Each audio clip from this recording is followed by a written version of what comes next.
अस्सलामुअलैकुम। तो आज हम मौजूद हैं मलाकन टॉप पर।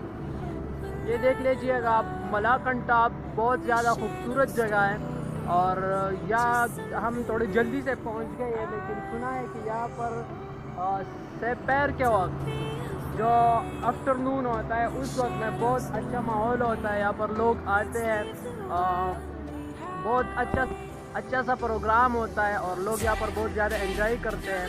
तो आप लोगों को भी हम कहते हैं कि बहुत ज़्यादा खूबसूरत व्यू है यहाँ पर, बहुत खूबसूरत माहौल है और आप लोगों को हम दावत देते हैं कि यहाँ ज़रूर आए।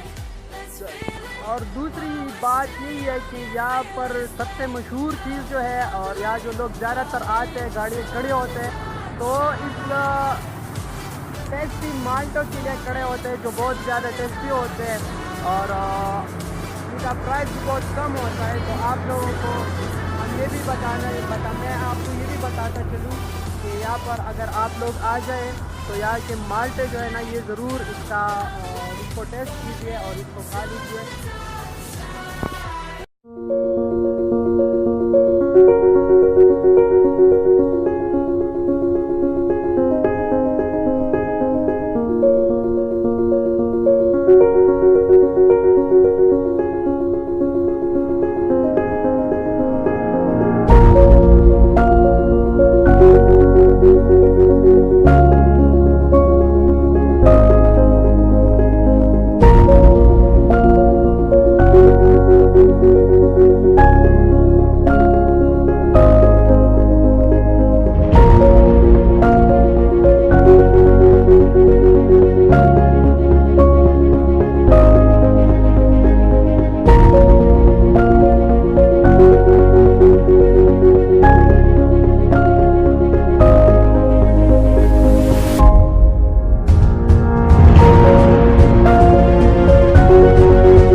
अपना ख्याल रखिए, टेक केयर, अल्लाह हाफिज़।